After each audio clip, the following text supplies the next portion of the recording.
Om Sai Ram. Welcome to Sai Samarpan channel. मैं हूं आपके साथ में विन्नी और आज मैं आपसे बात करने आई हूं कि हमारी लाइफ में बहुत सारी समस्या होती हैं, बहुत सारी समस्या, और हमारे मन में हमेशा ये प्रश्न उठता है कि हम इन समस्याओं से, इन चिंताओं से, इन परेशानियों से बाहर कैसे आएं, ऐसा क्या करें कि हम बाहर आ सकें, है ना। और जो साईं भक्त होते हैं उनके पास ये एक ऑप्शन होता है कि वो साईं सा चरित्र जी पढ़ें, क्योंकि साईं सा चरित्र जी बाबा का आशीर्वाद है। ये सभी जानते हैं कि बाबा ने हेमांड पंथ से वो लिखवाई थी। लिखवाई क्या, बाबा ने खुद ही लिखी थी, उसकी रचना बाबा ने खुद की है। ठीक है, तो जितने भी साईं भक्त हैं तो वो साईं सा चरित्र पर बिलीव करते हैं, विश्वास करते हैं कि बाबा की वाणी है और बाबा हमें सारी परेशानियों से बाहर निकाल लेंगे, और ये फैक्ट भी है। ठीक है, तो हम जब साईं सा चरित्र पढ़ते हैं, कई लोग साप्ताहिक पारायण करते हैं, कई लोग महा ग्लोबल पारायण से जुड़े हुए हैं, सब अपने अपने अनुसार चीज़ें करते हैं, पाठ पढ़ते हैं, रोज़ का एक अध्याय भी पढ़ते हैं।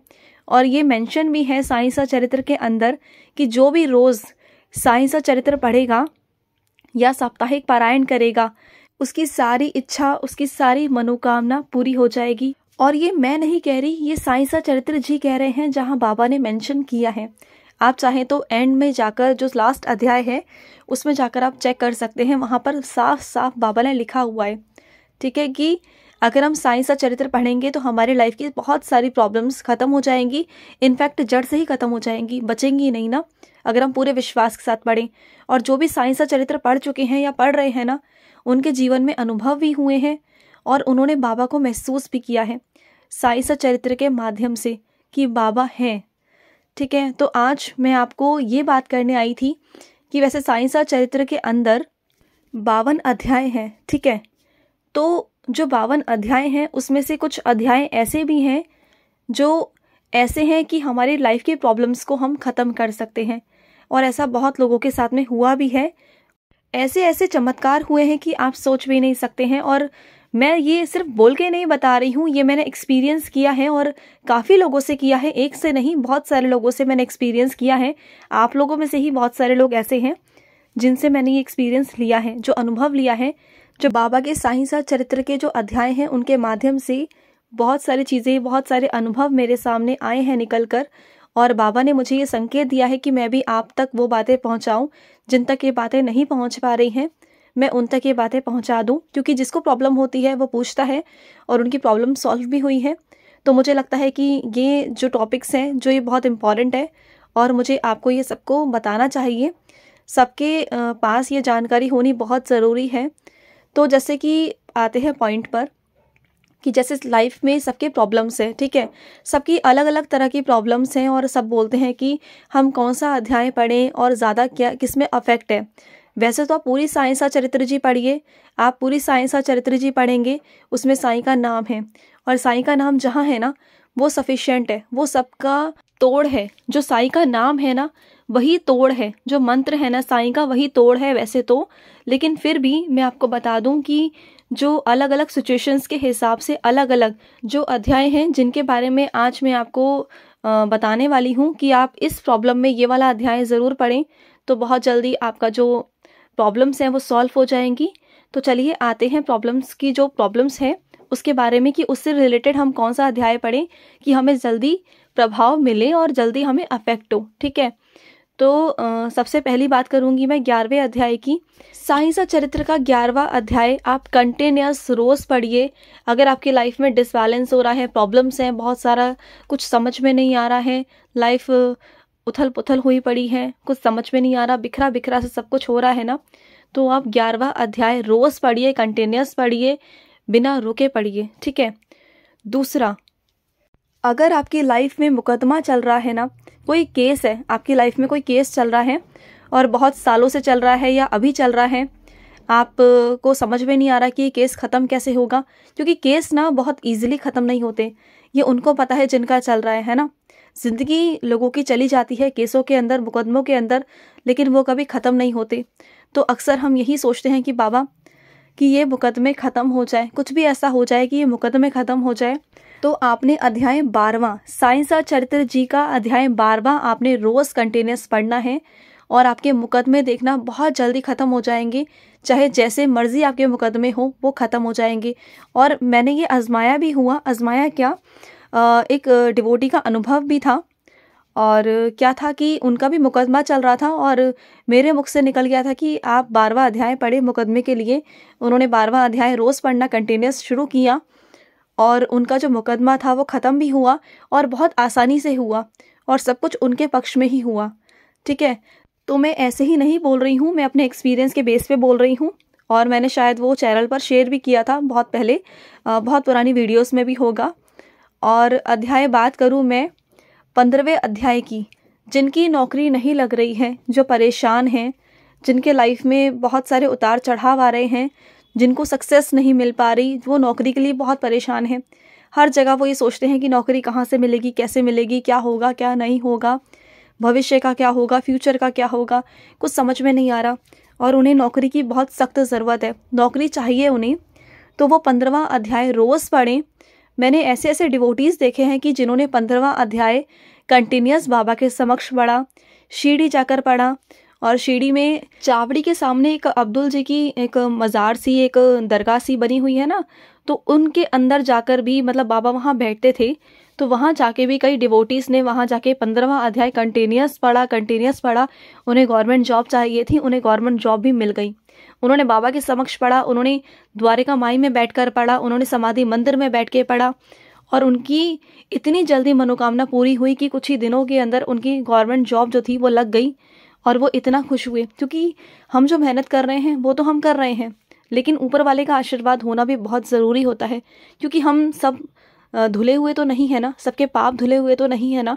हम सभी ने कुछ ना कुछ पाप किए हुए हैं और हमारे वो पाप, हमारे वो अशुभ कर्म आड़े ज़रूर आते हैं और उन्हें मिटाने का एक ही तरीका है, ईश्वर का नाम। अगर आप ईश्वर का नाम जाप कर रहे हैं ना, तो डेफिनेटली आपके वो आड़े जो भी आ रहा है, जो विघ्न आ रहा है, जो परेशानियां आ रही है ना, वो सब खत्म हो जाएंगी और आप बहुत अच्छे से उसे पार कर पाएंगे। क्योंकि ईश्वर का आशीर्वाद है ना, तो आप सब कुछ कर सकते हो, सब कुछ आप पा सकते हो, सब कुछ आप कर सकते हो बेझिझक होकर। और जहाँ आपको लग रहा है ना नौकरी के लिए आपको रिश्वत देने की ज़रूरत पड़ेगी, बहुत सारे विघ्न आएंगे, ये वो बहुत सारी चीज़ें मन में आती हैं, आप देखना 15वां अध्याय पढ़ो, कुछ भी नहीं होगा, कहीं भी कुछ भी नहीं होने देंगे बाबा। और आपकी नौकरी ऐसे लग जाएगी जैसे कि आपको पता ही नहीं चलेगा। देख लेना, सामने से आपके पास में प्रस्ताव आने शुरू हो जाएंगे, ऑफर आने शुरू हो जाएंगे, रास्ते दिखाई देना शुरू हो जाएंगे। आप करके देखिए, 15वां अध्याय पढ़िए, दिल से पढ़िए, रोज़ पढ़िए, फिर देखिए। और अब मैं बात करूंगी गंभीर बीमारी के बारे में। अगर हमारे बॉडी में कहीं बीमारी है, कुछ भी है ना, कोई प्रॉब्लम है, कोई रोग है, कोई डर है मन में, या चर्म रोग है, कोई भी कुछ भी प्रॉब्लम है, तो आप 33वां अध्याय रोज़ पढ़िए बाबा का। साईं सा चरित्र का अध्याय 33वां 33 आपको रोज़ पढ़ना है, कंटिन्यूस पढ़ना है। उदी जल सामने रखना है और उदी को आपने एक ग्लास में पानी भर के रखना है बाबा के सामने। जब आप इस अध्याय को कंप्लीट करेंगे, आरती करेंगे, देन उसके बाद बाबा से बोलकर कि बाबा मैं ये उदी ले रहा हूँ, मुझे ये प्रॉब्लम है, ये परेशानी है, ये मानसिक तनाव है, जो भी है, मैं ये जल ले रहा हूँ बाबा। इस जल में अपना आशीर्वाद दीजिए बाबा, और मैं पूरे विश्वास के साथ में, पॉजिटिविटी के साथ में, सकारात्मकता के साथ में मैं इस जल को ले रहा हूँ। जो भी मेरे अंदर की प्रॉब्लम्स है बाबा, उसे ख़त्म करना। आप कंटिन्यूस ये करके देखिए आपकी बीमारी कैसी भी क्यों ना हो, चाहे डॉक्टरों ने हाथ खड़े क्यों ना कर दिए हों, चाहे इंसानों ने हाथ क्यों ना खड़े कर दिए हों, चाहे कुछ भी क्यों ना हो, वो प्रॉब्लम आपकी ऐसे ख़त्म हो जाएगी ना, वो बीमारी ऐसे ख़त्म हो जाएगी ना कि जैसे कि वो थी ही नहीं आपकी बॉडी में, ऐसे निकल कर बाहर चली जाएगी। पर जो भी आप करेंगे ना, जितने भी मैंने अध्याय आपको बताए हैं साईं सा चरित्र में, तो उन अध्यायों के अंदर आपने विश्वास पूरा दिखाना है, सकारात्मकता पूरी दिखानी है, शक और अविश्वास बिल्कुल भी आपके अंदर नहीं आना चाहिए, आपका मन डगमगाना नहीं चाहिए, आपको टूटना नहीं है। और ये करते वक्त ना किसी से कुछ मत कहिए, खामोश होकर करिए। किसी से ये मत कहिए कि मैं ये कर रहा हूँ या वो कर रहा हूँ, बिल्कुल अपने मन में अंदर बिल्कुल शांत मन से। किसी को मत बताइए कि आप क्या कर रहे हो, क्या नहीं कर रहे हो।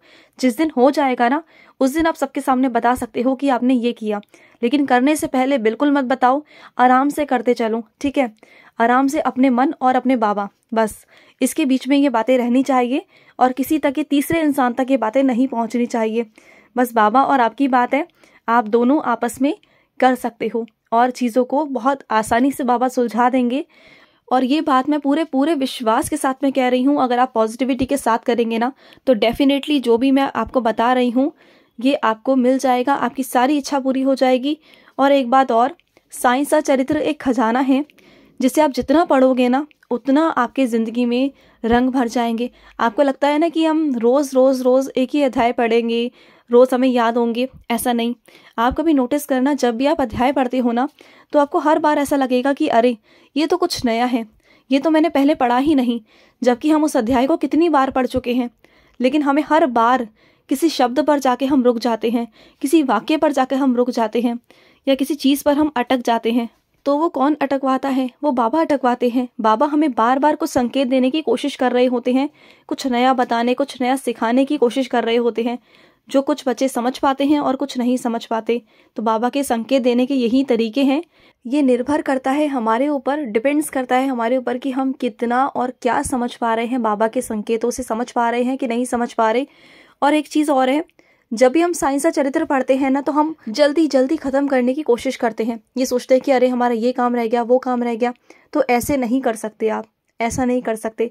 पहले आपको आराम से एक वक्त निकालना होगा, एक समय चुनना होगा कि किस वक्त आपको करना है, क्या वक्त आपके लिए सही है, किस वक्त आप फ्री रहते हो, जिस वक्त में आपके पास कोई काम ना हो, बिल्कुल आपका माइंड फ्री हो। शांत मन से आपको बैठकर चौकड़ी मारकर ज़मीन पर आसन बिछाकर बाबा के आगे बैठ के आपको करना है।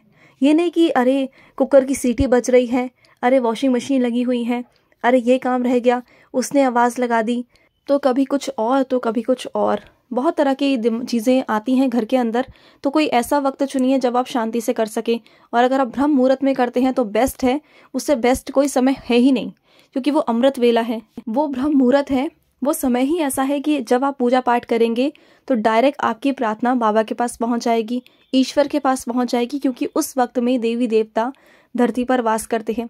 और अपने घर के द्वार खुले छोड़ दिया करो, इससे सकारात्मकता घर के अंदर आएगी और नकारात्मकता भाग जाएगी। क्योंकि वो वक्त ऐसा है, आपका मन भी शांत रहेगा, आपका मन एकचित होकर आपका मन समझ पाएगा और अच्छे से कर भी पाएगा। आपका दिमाग भी फ्रेश रहेगा, कोई चिंता नहीं, कुछ नहीं, किसी की कोई टेंशन नहीं, आप आराम से कर पाओगे। तो आप ज़रूर करके देखो। तो मैं लूँगी समाप्ति, लेकिन अगर आपके कोई अनुभव हो ना, चाहे इससे जुड़े या कैसे भी, तो हमारे साथ ज़रूर शेयर करें। स्क्रीन पे चल रहे नंबर पर आप हमें कॉल करके बता सकते हैं, अपने अनुभव हमारे साथ शेयर कर सकते हैं। तो चलिए मैं लूँगी समाप्ति। ओम साई राम, जय साई राम।